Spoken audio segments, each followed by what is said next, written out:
Нұрдана әке-шешесінің ерке қызы. Көп балалы отбасында болса да, тұңғышы болғасын бар көңілі өзіне ауып, өзі де қарақат көзді аққұба сұлу болып бой жетті. Мектебінде үздік тамамдап, Ақтөбедегі медакадемияға өз біліммен грантқа оқуға түсіп, қызыл дипломмен бітірді. Өмір тек оң сыйын бергендей сезініп, ғажап күндерді бастан кешкен Нұрдананың жолы болғыш еді. Ауылына келіп, тез жұмыс таба қойды. Ауылдың емханасы қызыл дипломды білімді кардиологты қуана өздеріне қабыл алды. Кімнің қызы? Оңалбайдың Нұрданасы болып, ауырған науқастарға жүйелі ем тағайындап, сауыққандары дәрігерге алғысын айтып, өзгелерге жариялап жүргесін аты да тез танылды. Бәрі керемет Нұрдана өзіне бір нәрсе жетпейтінін сезетін болды. Күндіз жұмыста жүріп алаңдап білмейді екен. Кешкісін әке-шешесі мен іні келіні өз бөлмелеріне кеткенде сопиып бөлмесіне бір өзі кіретіні жанына бататын болды. Бұл 7 жыл оқуын оқып жүргенде өзінен кейінгі 2 сіңілісі мен інісі де бір бастары екеу боп үлгерді. Бәріне өз рұқсатын берген Нұрдана ол кезде үйлену жайлы тіпті ойламапты. Қазір жасы 28-ге келген, әрине қазір де ажары таймаған, әлі жап-жас. Тезірек өзіне лайық жігіт тауып, бақытты болуды көздеді. Көздегеніне жетпей қоймайтын Нұрдананың алдына неше түрлі келбетті пациент жігіттер келгенмен, қайбір дені сау дейсің деп бұрылмады да. Тез арада міне деп етегінен ұстай қоятында ешкім жоқ. Сөйтіп жүргенде, мектеп бітіргенімізге 10 жыл толыпты, жиылайық деген хабар келіп, сыныптастармен жүздесу керек болды. Нұрдана мектеп бітіргеннен кейін көрмеген сыныптастармен жолықты. Бұрынғы естеліктер мен қызықтарды айтып тауыса алмай, әрі ұстаздарына не аламыз, қайда қыдырамыз деп пікірлесіп, кафеде кездесіп, ұзақ отырды. Нұрдана сол бұрынғысынша онша араласпай отыр еді, бәрін ұйымдастырып отырған Алмасқа көзі түсті. Ол да екі көзімен сүзіп, ішіп жеп, қарап отыр екен. 10 жыл ішінде үйленбеген 5-еу қалса, соның бірі осы Алмас еді. Оқушы күнінде үйіне қайта-қайта кітап сұрап келуші еді. Сөмкесін ұстап, апарып тастайым десе, Нұрдана алыстан қашатын. Бүгін әп-әдемі толысқан жігіт болыпты. Нұрдананың жанына келіп жайғасып, бұрын өзі менсінбегенін айтып, бір қызартып қойды. Телефонның енді шыққан кез еді. Нұрданадан нөмірін алып алды. Кафеден шыққасын үйіне дейін шығарып салды. 18-дегі қыздарша қызарақтап бір түрлі күй кешкен Нұрдана телефонына үңіліп Алмастың қоңырауын күтті. Ол күні емес, ертеңіне Нұрдана пациент қабылдап отырғанда қоңырау шалды. Қазір алмаса, мүлде сөйлесе алмай қалатындай дереу «Алло» деп ала қойды. «Қалайсыз, дәрігер?» «Жақсы, өзіңше?» «Нашар, жүрегім ауырып тұр. Дәрі беріңізші». «Қабылдауға келуіңіз керек». «Жарайды, нешеде босайсыз?» «Кешкі 6-та». «Жарайды» деп Алмас сұтқаны қойды. Нұрдананың жүзі жайнап, кешті болдыра алмай қойды. Кешке жұмыстан шықса, бір тал гүлі, Рафаэлласы бар Алмас есік алдындағы орындықта күтіп отыр екен. Ыржиып келіп Нұрдананың бетінен сүйді де, бұл беттен сүю 10 жыл арман болып еді. Сол арманым орындалды-ау деп күлді. Әшейінде ашық Нұрдана қымсынып, тек Алмасты тыңдап қана жүрді. Екеуі балмұздақ жеп, саябақта қол ұстасып серуендеп, үйіне жеткізіп салып, ертеңгі күнде де бірге жүрейік деді. Ертең 10 жылдықтарын тойлайтын күн. Мектептеріне барып, ұстаздарын құттықтайды, одан шығып Қамбашқа барады. Түнеп ертесіне қайтады да кафеде жалғастыратын болып келісті. Нұрдана үйге келіп, шифонерден ең сәнді көйлегі мен купальниктерін шығарып, ертеңіне ерте тұрып, мектепке жол тартты. Алдынан сәнді ерлер көйлегін қырлы жұқа шалбармен келістіре киген Алмас күтіп алды. Сыныптастар қауқылдасып, мәре-сәре болып, сынып жетекшілерін көріп, ойнап күлісті. сынып жетекшіге алған алтын комплектілерін тағып, өздері Қамбашқа қарай кетті. Жанында Алмастың өзіне ухаживать еткені майдай жағып, өзін бақытты сезінді. Барлығы ыстығымызды басайық деп суға лап қойды. Мөлдір су ішінде Нұрдананың құлын мүсіні ерекше сұлуланып, анық көрінеді. Алмас көтеріп алып, шыр айналып, су ішіне бірге құлап, оның шие ернінен сүйіп үлгерді. Екеуінің бөлектеніп жүргенін аңғарған сыныптастар: «Осы екеуің бірдеңе бүлдіріп жүрген жоқсыңдар ма? Оңашаланып кеттіңдер», деп күліп мазақтай жөнелгенде, Нұрдананың беті алмадай қызарып кетіп еді. Алмас иығына қолын салып, өзіне тартып, «Бүлдіріп емес, жақсы іс жасамақпыз» деді. «Жақсы нәрседен қалып қоймайық», деп қыздар тырқылдап тұрып күлді. Қамбаштан кейін екі жастың сезімдері жарасып үйленді. Үйлену оңай, үй болу қиын демей ме? Лапылдаған махаббат отын тұрмыс тіршілік жайлап өшіре берді. Бір үйдің жалғыз келіні болған Нұрдана үйінде қамыр да илеп көрмеп еді. Талапшыл ене келінге бәрін ысырып тастап, тойдан кейін үйдің тәртібін түсіндіре жөнелді. 2 мезгіл тамақ, 3 мезгіл шай. Тамаққа міндетті түрде салат, шайға тәтті тіске басар болуы тиіс. Үй таңғы 9-ға дейін таптаза болу керек. Қорадағы сиырды 7:30-ға дейін сауып, 8-де қорада мал тұрмасын деді. Сонда бұның бәрін маған дейін істеген адам неге істей бермейді деп ойлады. Тек өзіне қарап үйреніп қалған Нұрдана басында жұмыспен қатар алуға үлгермей, жиі енесінен ұрыс естіп жылап жүрді. Біресе қамырың қалың, біресе жұмсақ езіліп кеткен, тамағың бөккен атала деп әйтеуір сын айтқыш еді. Мән бермеш, үйретіп жатқаны ғой деп күйеуі жұбатумен әлек болды. Таңғы шайын беріп, мал жайғаймын деп өзін ретке келтіруге үлгермей, көңнің иісі сасып, жұмысына кешігіп қап баратын болды. Қанша ерте тұрса да, тірлігі таусылар емес. Күйеуіне ренжіп айтты: «Сен де маған неге көмек бермейсің?» деді. Күйеуі ішкі істер бөлімінде қызметкер еді. Ертеңіне Алмас ерте тұрып, Нұрдананың жанында қораның қиын тазалап жатыр еді. Енесі көріп қалып, айғай шығарды: «Сен өз еркексің ба? Не істеп жүрсің қатынның ізінде? Әкеңді мен қораға тек мал союға ғана кіргізетінмін. Тазалау сенің жұмысың емес, ана қатынның жұмысы.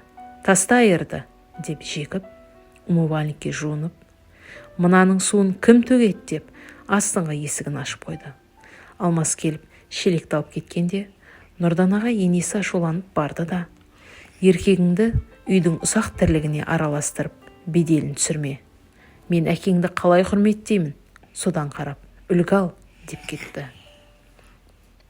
Таң атпай көңілі қалып жылаған Нұрдана ештеңеге зауықсыз жұмысына кетті. Күнде көңілі толмайтын ененің қабағына қараудан шаршады. Шешесіне айтайын десе, бұны отырып қалды деп уайымдаған анасы күйеуге шығып кеткенде, отымен кіріп, күлімен шық деп кеңес беріп еді. Оған айтқанмен дауа жоқ, сөзін сөйлемейді. Ененің қатаң тәрбиесіне көндіккен сияқты, бұрынғы қолынан түк келмейтін Нұрдана 5 аспап бола бастады. Сөйтіп жүріп, аяқ ауырлап, токсикозы қатты болды. Тамаққа жолай алмай, қорадағы көңнің иісінен де лоқсып құса берді. Оның үстіне ауыр шелекті көтерем деп қан кетіп, угроза болды. Дәрігер аяқ көтеріп жат дейді. Я, жатар. Жатқан аяғымнан тартып, далаға сүйреп шығарар енем, деп ойлады. Үйінде аяқ көтеріп жат дегенді түсінбейтін ескі түсінікті енесі: «Қимылдай бер, балаң өсіп кетеді әйтпесе», дей берді. Тірлігіммен жағам деп жүріп, әрі токсикоздан өзінің әбіржіп кеткенін де байқамай қалған еді. Жібекті түте алмаған жүнет демей ме? Мен аңсаған бақыт осы ма еді, деп әр күніне налитын Нұрдананың соңғы үміті ішіндегі нәрестесі еді. Күйеуіне түнде қасында жатып, мұңын шағып, бөлек шығайық деуден танбады. Басында «Қой, әке-шешемді тастап кетпеймін дейтін Алмас, енді босанып ал, сосын көреміз дейтін болды. Тезірек босансам, бұл жерден де босап құтыламын деген оймен өзін сендіріп тастаған Нұрдана ай күні жетіп қыз босанды. Есімін атасы Әлия деп қойды. Түртпектегі енесі келінін босанғаннан кейін де жайына қоймай, қарашаның суығында 40 күн күтіндірмей бір аптадан соң қораға кіргізіп жіберді. Қанша орандым десе де тісіне суық тиіп, ауырып солқылдап жүрді.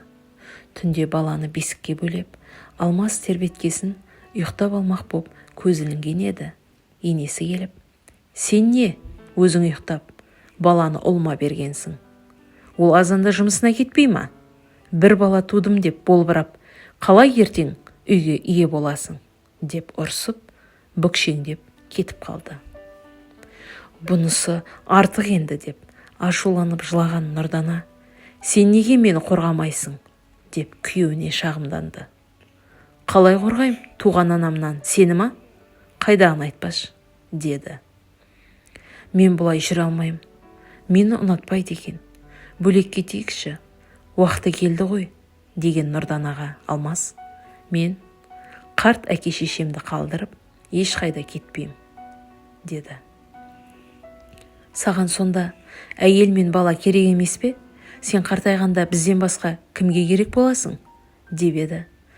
Алмас Нұрдананың бетінен жұдырығымен түйіп қалып: «Бір бала тудым деп басынайын дедің ба? Надо будет маған баланы, любой әйел туып береді. Кеткің келе ма? Кет, есік ашық» деді. «Өзіңе айнадан қарап көрдің ба? Немене боп кеткенсің?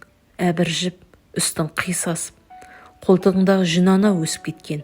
Қарасай шамал» дегенде шамның жарығынан айнаға қараған Нұрдана алдыңғы бір тісі түсіп қалған, шашы уым-дуым, қарны салбыраған өзін көріп, сене алмай жылап жіберді. «Мені осындай күйге түсірген сендер. Мен қайда үлгерем? Ұрыс естімейін деп өзімді соңғы орынға қойып, осылай қараусыз қалдым.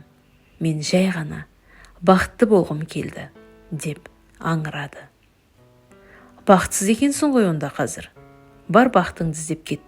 Кетер жаңа бара бер» деп Алмас тағы да «кет» деп айтқасын намысына тырысып, баласын көтеріп, киініп, есікке беттеді. Алмас көрпесін жамылып жатып қалды. Әлі де болса тоқтатар деп жай сүйретіліп бара жатыр еді. Енесі: «Ұлыма жап-жас пысық қыз әперем. Жұмыс істеп көше кезбей, үйде жағдайын жасап отырады» деді. «Сен мына түріңмен 5 байға тиесің әлі» деп тағы бірдеңелер айтып жатыр еді. Әрі қарай тыңдағысы келмей, Нұрдана Әлиясын құшақтап үйден шығып, «Қайтып келмеспін» деп есігін тарс жауып көшеге беттеді. Ұзақтау күткесін бір көлік келіп тоқтады. Бағасында келіспестен отыра қалды да түнгі 3-те төркініне оралды. Енесі ертеңіне келді. «Таққан алтындарымызды кері қайтып беріңдер. Келін, шайымды беруге де жарамады. Таққан алтындарымның ешбірін ақтамады» деді. «Бар бәле осымен кетсін» деп шешесі қолындағы 2 сақинасын, құлағындағы сырғасын шешіп, алдына лақтырды да «Енді көзіме көрінбеңдер» деді. Содан кейін «Қайт» деп қайын жұрты да күйеуі де Нұрдананы бір іздеп келмеді. Ашуланған Нұрдана бір айдан соң сотқа арыз жазып, Алмаспен заңды түрде ажырасты. Өткенін ұмыту қиын болғанмен уақыттан артық емші бар ма? Ауыр күйзелісті артқа тастап, қызын алданыш етіп, бәрін ұмытқан Нұрдана бұрынғы Нұрдана емес еді. Ер адам көрсе қылмысып, жанынан өтсе сүйгеніп, сөзбен тиісіп, ахахалап күлетін дарақылау Нұрданаға айналды. Бұрын алдына келген пациенттерін менсінбейтін ол, енді қолында неке жүзігі бар жоғын тексеріп, реті келсе танысып, табысып, әрі қарай жабысып алуды ойлайтын болды. Егер бойдақ Нұрдана осылай қылық шығарса, Бойдақ пациенттер әлдеқашан бас айналып қалушы еді, бірақ алдында бір тісі жоқ толықша келген әйел ыңғайсыздық танытқасын іштей жиіркеніп, енді келместей болып кететін еді. Қызы 2-ден асқанша Нұрдана жасы бар, кәрісі бар, уақытша сезімге бой алдырып, еркектермен төсектес болып жүрді. Аядай ғана ауылда өсек жерде жата ма? Менен қалған, деп шын өтірігі аралас еркектер сөйлесе қалса, әңгімесі Нұрдана болды. Ал өзі ұялмақ түгілі, қаперіне де кіріп шықпайтын. Біреу келіп ымдаса, өзін ұнатты деп ойлап келісетін. Ол еркек сымақ, асып кетсе бір ай пайдаланып, артынша танысына ұсынатын.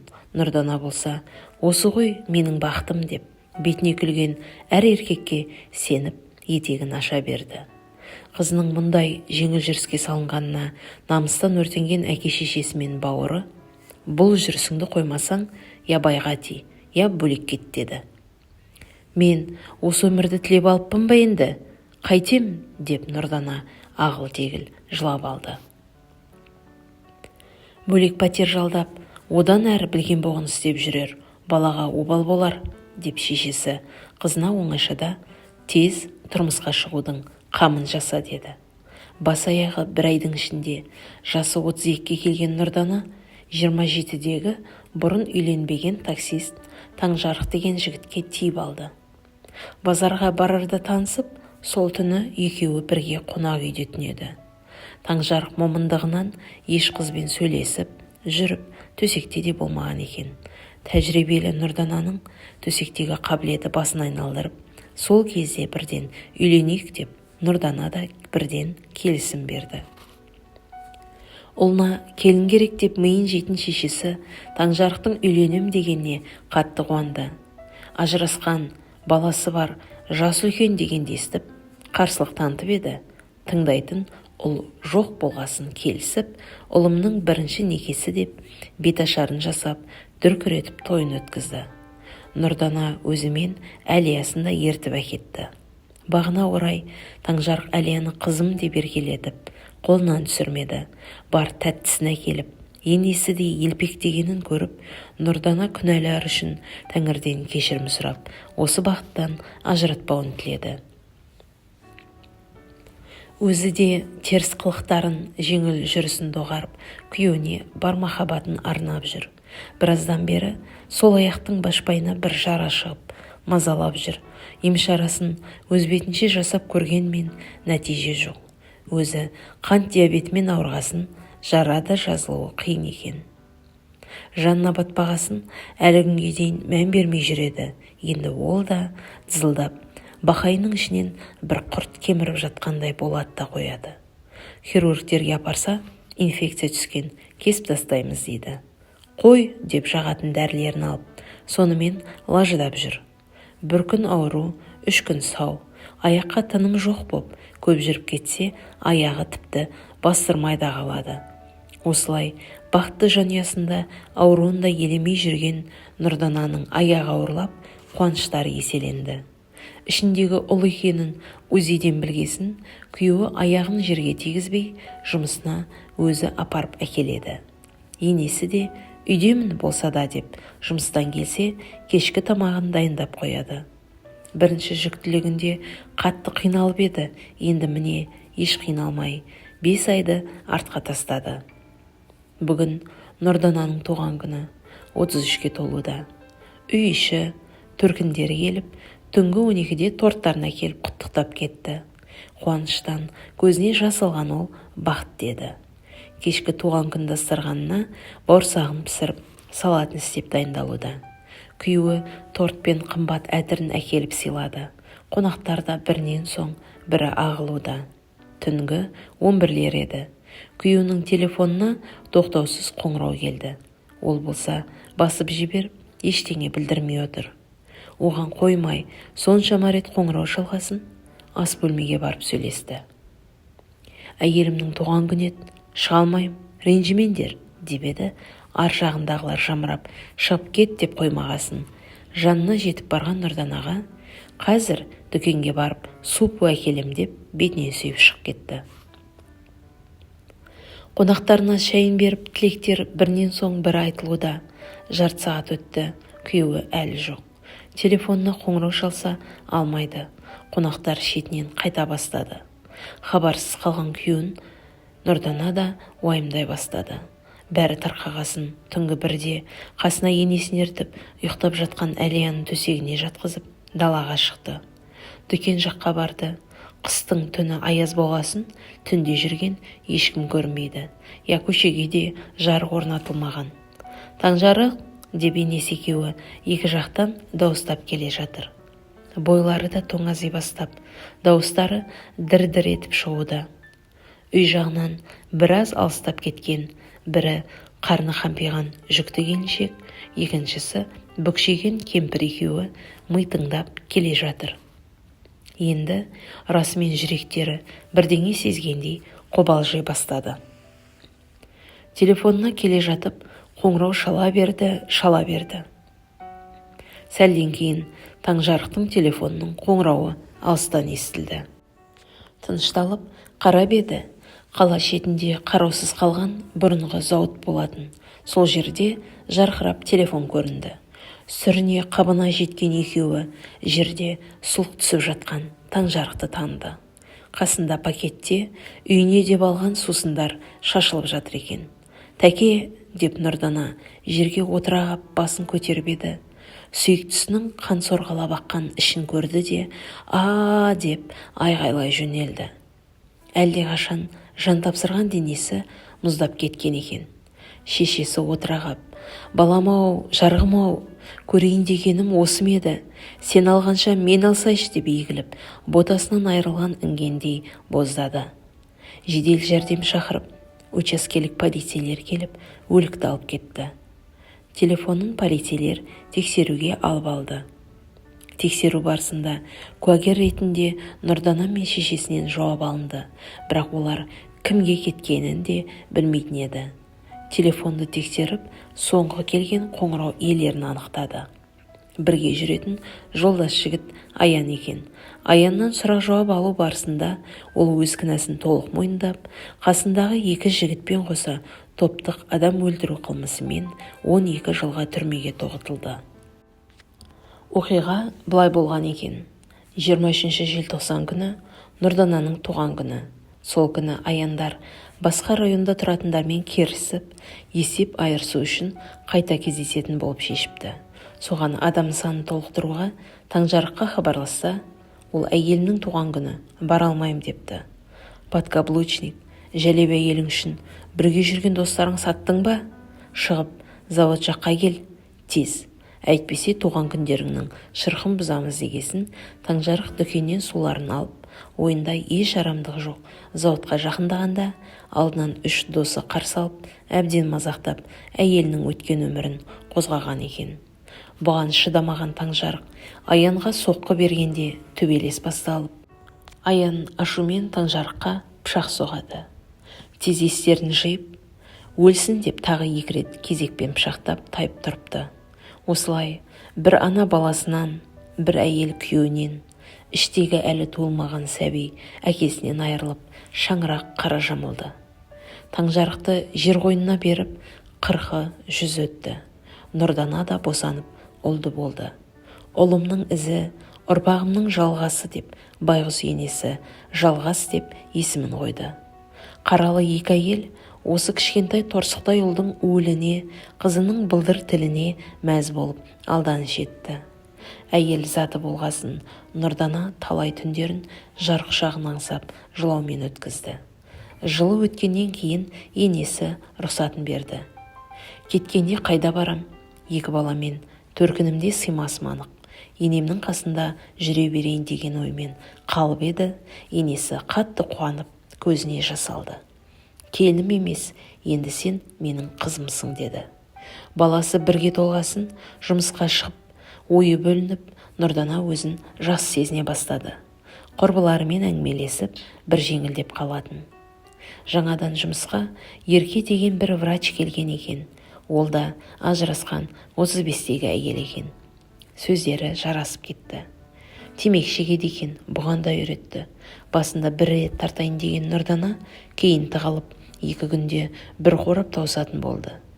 Кафеге бірге барайық деген Еркенің сөзін жерге тастамайын деп 2 баланы енесіне қалдырып, түнгі бірде оралуы да жиіледі. Әрине, 2 бойдақ әйел не істесін? Арақта сіміріп, көзін қысқан еркектермен танысып, счеттарын төлетіп, ұнап жатса төсектесте бола салатын. Ертеңіне не істедім деп бас ауырып жатқан Нұрдана жұмысына селқостық танытып кеткен еді. Бұзылып жүргенін байқаған енесі: балам, мына тірлігің түзу емес. Ертең біреу көріп, әңгіме етсе, кімнің аузын тыям? Күйеуіңнің аруағы тыныш болсын десең, тыйыс жүр деп ескертті. Тым еркелеп кеткен Нұрдана басынып алғандай еді, ене сөзін пысқырмады да. Бүгінгі жұмысына кеш барып, кешке тағы құрбысымен охотаға шықпақ. Әрине, еркек аулауға. Арақ ішкелі, темекі шеккелі, аяғындағы кішкентай жарасы үлкейіп, бәшбайы ісіп кеткен еді. Кеңдеу аяқ киім кигеніне таңданып, Ерке сұрап білгесін: бір балшапаны білем, соған барайық, не екенін айтып береді деп көндірді. Татар әйел екен. Нұрданаға қарап: сенің өмірің бақытқа толы болған екен. Соны көре алмай, бір кәрі әйел аяқ киіміңе дуалап, құм сепкен екен. Аяғыңдағы жара содан шыққан. Ешқашан бақытты болмайсың. 5 байға тисін деп дуалапты. Я 5 байға тисің, болмаса оған жетпей өлесің деді. Нұрдананың есіне бірден бірінші енесінің 5 байға тиесің деген қарғысы түсті. Бәрі тура кеп тұр. Қалай дуаны қайтарам деп еді. Дуа жасаған адам ол үшін тірі болу керек, ал ол бұрын өліп қалған.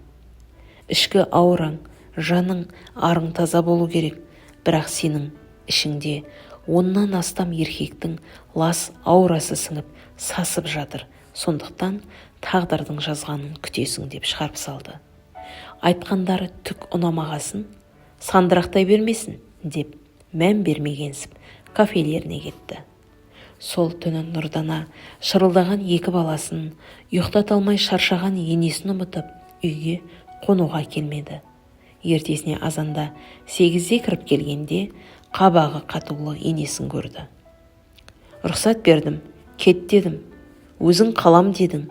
Қалғанда осылай ойнақтап жүрем дедің бе? Бұның жарамас. Балалар масыл болады десең, маған қалдыр да, өзің жөніңе кете ғой. Жоқ десең, балаларды да алып кет деді. Өзінше етегіне жабысқан Әлия мен еңбектеген жалғасты. Былай тұрыңдар деп итеріп кете берген тасбауранаға қараған енесі: мұнша безбүйрек болармысың деп жылаған 2 сәбиді жұбатып қала берді. Шынжырдан босаған төбеттей сытылып қашқан Нұрдананы үйіне інісі кіргізбеді. Қарабет болмай кет деп итеріп шығарып жіберді. Құрбысы Ерке өзімен бірге үйінде тұр деп шақырғанда қуанған сонша, сол сәтте жетіп барып үйіне орналасып алды. Балаларыңды әкелмейсің бе деп еді. Жоқ, туғаным аздай, бағуым да керек пе? Бақсын әжесі, өзім денсаулығым нашар, емделемін деді. Қазіргі Нұрдана бұрынғысынан мүлде бөлек еді. Жүйке-жүйесі сыр берген сияқты. Әңгімесі тақырыптан ауытқып, лағып кететін болған. Бар ойы күйеуге шығып бақытты болу. Күйеудің айтқанымен жүріп тұру оған ұнайтын. Еркемен бірге жүріп, бірге тұрып, Нұрдананың теріс қылығын бәрі байқап, басшылықтан ұрыс естіп, абыройдан жұрдай болды.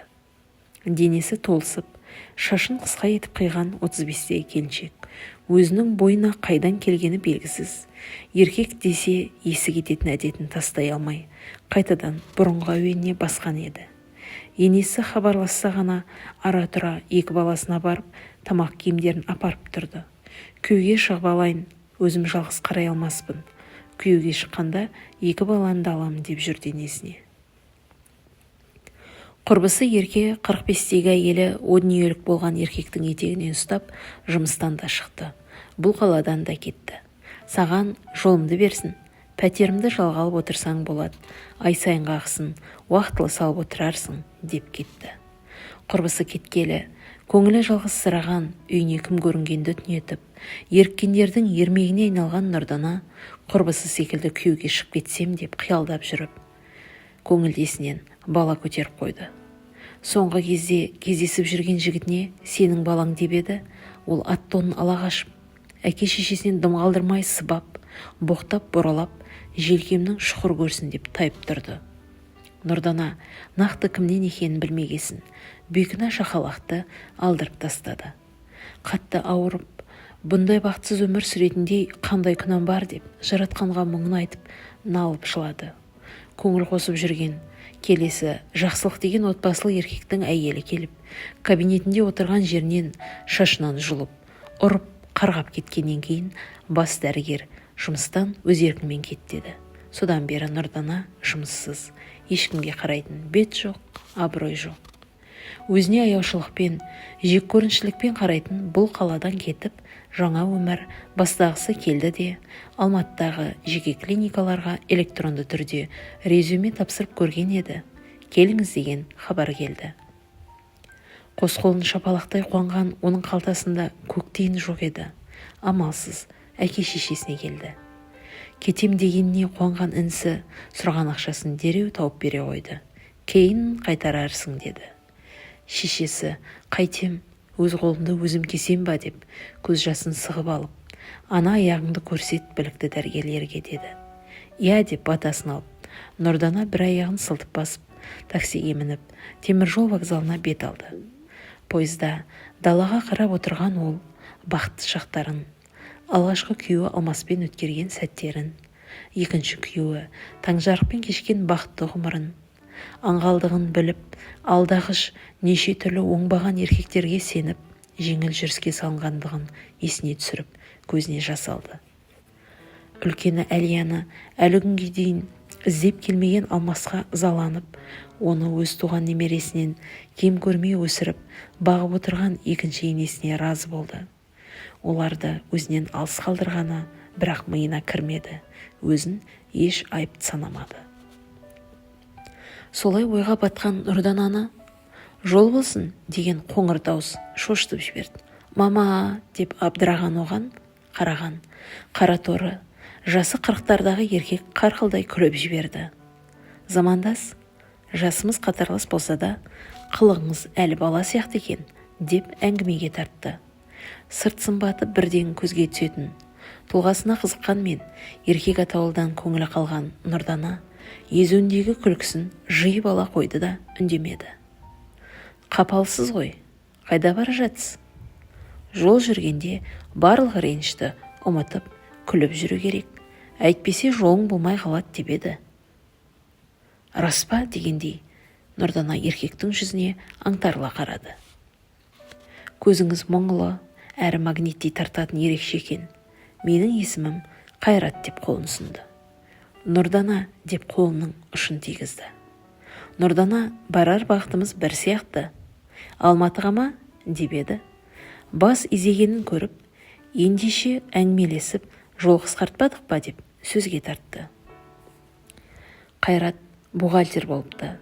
Қызмет бабын асыра пайдаланып, басшысы екеуі мемлекеттен бөлінген ақшаны жымқырып, тексеру жүргізгенде бастығы Қайратқа бәрін жауып, өзі сытылып кетеді. Барлық құжатта өз қолы, тіпті бастық орнына да өзі қол қойып, ақыры басы бәлеге қалып, 7 жыл түрмеде отырған екен. Түрмеге түскесін мүлкі тәркіленіп, әйелі ұлын алып кетіп қалған. Артынша әйелі жаңа жанұя құрып алыпты. Түрмеден шыққаныма 1 жыл. Қазір техникаларға ремонт жасаумен айналысамын, бойдақпын деп өзі жайлы айтып өтті. Нұрдана өзінің 2 күйеуден 2 баласы бар екенін, екеуі де әжесінде екенін жасырмады. Басқа көлденең кездескен еркектер жөнінде тіс жармады. Олай-бұлай қозғалғанда Нұрдананың аяғының ісіп кеткенін Қайрат көріп шошыды. Мынаған мән бермей қалай жүрсің? Тезірек емдетуің керек, денсаулыққа мән беру керек, деп шын жан ашығанын білдірді. Екеуі де Алматыдан түсті. Жолығып тұрайық деп Қайрат нөмірін алып қалды. Нұрдана клиникаға жұмысқа кірді. жанынан пәтер жалға алып, алдын ала ауылынан әкелген ақшасынан беріп қойды. Жақсы жолға түсемін деп, өзіне серт етіп, жұмысы да оңға басты. Ауылынан екінші инесі хабарласып, Әлияны әкесі Алмас келіп алып кеткенін, Әлия бармаймын деп жылап, зорға кеткенін айтты.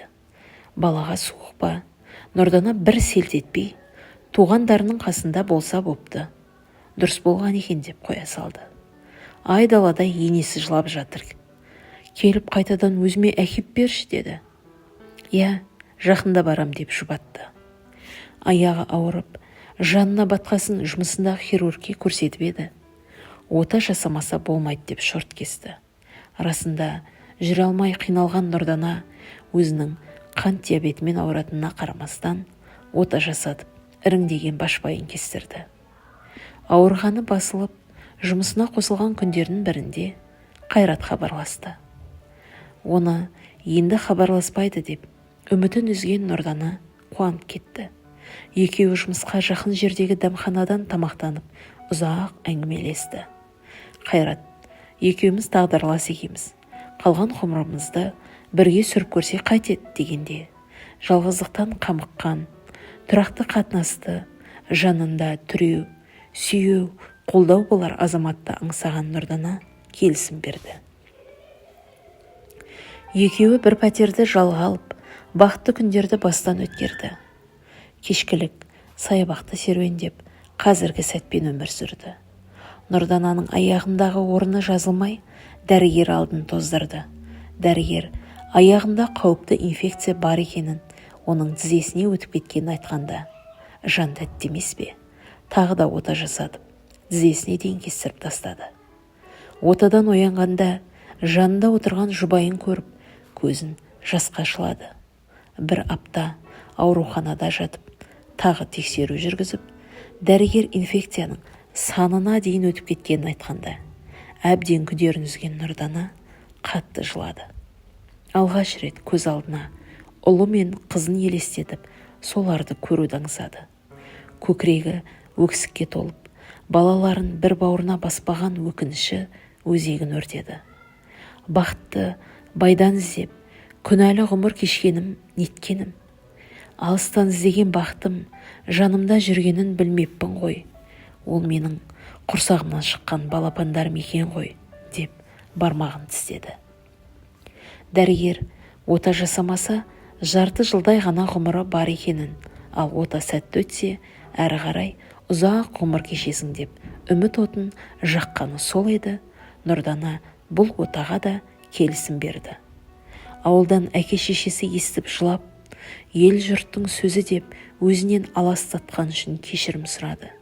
Екі баласын алып келетінін айтып қуантып қойды. Тамақ суын беріп жүрген Қайрат Нұрданаға бәйек болып, жанынан екі елі шықпады. Отадан бір күн бұрын туыстары келіп жолықты. Қызы Әлияны әкесі жібермей қойыпты. Ұлы жалғасты, шашынан сипап, құшағына тартып еді. Ол жатырқап, жылап, әжесіне кетіп қалды. Әлияны көре алмағанына қатты назаланды. Отадан соң жолыққанша деп ертесіне аяғына ота жасатты. Толық наркоз салып, инфекция тараған санын алу барысында Нұрдананың жүрегі тоқтап қалды. 40-қа жетпеген ғұмыр қыршын үзілді. Біреу жеңіл жүрем деп аяғынан айырылып, Алланың жазасын алды десе, бірі байғұсай жап-жас кетті деді. Артында қалған күйеуі бір жылдан соң ұмытар. Ата-ана, туған туыс бір жылдан соң қайғысы сейіліп еске алып тұрар.